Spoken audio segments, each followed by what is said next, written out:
Manipulando con mano recia la política interior de la sociedad, Joseph Franklin Rutherford, un abogado de Missouri, que se había dado a sí mismo el título de juez, llegó a ser el segundo presidente de la Watchtower Bible and Tract en 1917. En 1918, el discurso del juez Rutherford, "Millones que ahora viven no morirán jamás", inició un esfuerzo de reclutamiento mundial al que se le llamó la campaña de los millones. No es sorprendente que aquel discurso proclamara la venidera destrucción del mundo actual. Esta sucedería pronto, en 1925. Basados en las promesas puestas al frente, en la palabra divina, debemos alcanzar la positiva e indiscutible conclusión de que millones que ahora viven jamás morirán. En 1920 se publicó el libro Millones. En él, Rutherford afirmó que la Biblia probaba que en 1925 Abraham, Isaac, Jacob y otros hombres fieles de la antigüedad serían resucitados y que a partir de entonces gobernarían como príncipes en la nueva tierra paradisíaca. Plenamente convencidos de que la profecía de Rutherford era cierta, muchos testigos vendieron sus hogares y negocios y comenzaron a trabajar como vendedores viajantes. Viviendo en automóviles y camiones, propagaron la advertencia. A medida que se acercaba en 1925, algunos granjeros hasta rehusaron plantar cosechas, pues creían que el fin estaba cerca. Por fin, el 1925 llegó. Y tal como había sucedido en 1914, nada sucedió. Una vez más, la profecía de la sociedad Watchtower había resultado falsa. Tal como había hecho Russell, Rutherford se aferró obstinadamente al cuento de que el fin estaba al doblar de la esquina. En 1929, el juez mandó construir esta mansión palaciega. La propiedad fue inscrita a favor de Abraham, Isaac y Jacob, para que ellos y otros hombres fieles de la antigüedad tuvieran un lugar donde vivir cuando fueran resucitados. La mansión, ubicada en un distrito exclusivo de San Diego, recibió el nombre de Beth Sarim, que en hebreo significa Casa de los Príncipes.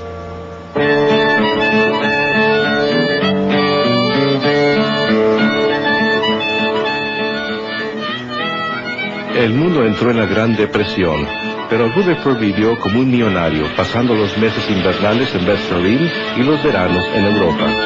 Mientras los norteamericanos sufrían de pobreza y privaciones, Rutherford disfrutaba del uso de 2 Cadillacs de 16 cilindros.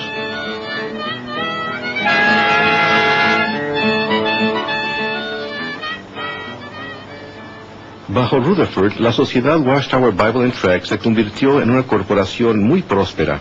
Se publicaron nuevos libros, literatura y tratados en grandes cantidades para que los testigos fieles los vendieran de puerta en puerta. Hizo que sus seguidores laboraran duro en el Señor. Llegó hasta aconsejar a las parejas jóvenes de que no se casaran, sino que pusieran todas sus energías en la proclamación del reino.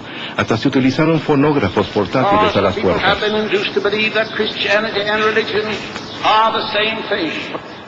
Por todo el mundo los testigos celosos desfilaron frente a las iglesias los domingos por la mañana, llevando los cartelones con letreros que decían: "La religión es un lazo y un fraude".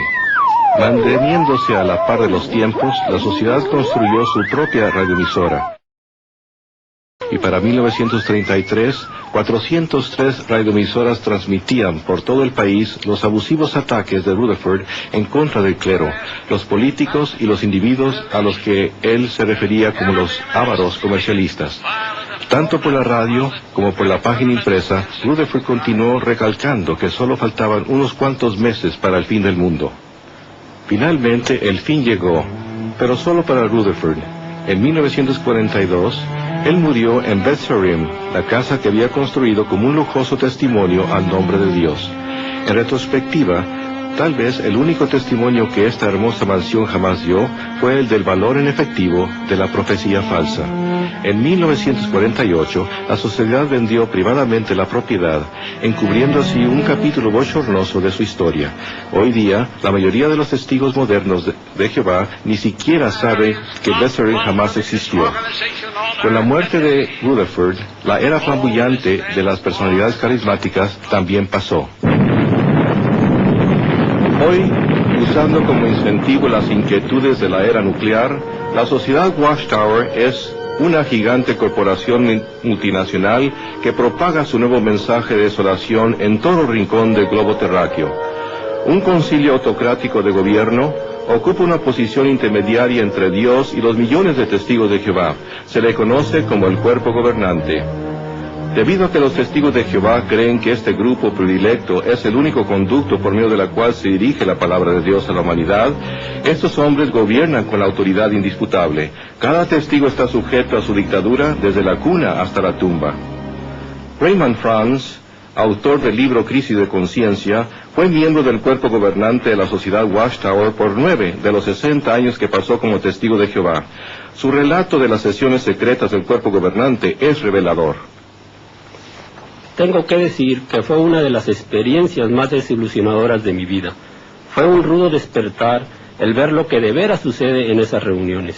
Yo me había imaginado al cuerpo gobernante como un grupo de hombres para quienes la Biblia, la palabra de Dios, era la fuerza que controlaba todas sus decisiones, que verdaderamente investigaba a fondo las Escrituras para asegurarse de que todo lo que hacía estaba sólidamente basado en la Biblia.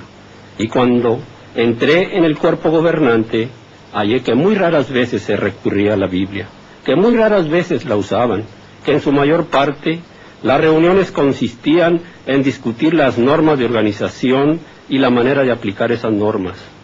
Y vez tras vez hallé que cuando surgían cuestiones, aun en los casos en los que se presentaban escrituras, si había una norma organizacional, esa norma tomaba precedencia sobre la escritura. Y no pude menos que pensar en las palabras de Jesús en Mateo 23, de que habían hecho nula la palabra de Dios debido a su tradición. Aunque la organización tal vez no siempre consulta la Escritura para determinar sus normas, nunca vacila en citar la Escritura como prueba de su autoridad. La sociedad Watchtower afirma que ella es el siervo fiel y prudente, o como los testigos de Jehová lo han traducido, el esclavo fiel y discreto mencionado en Mateo 24.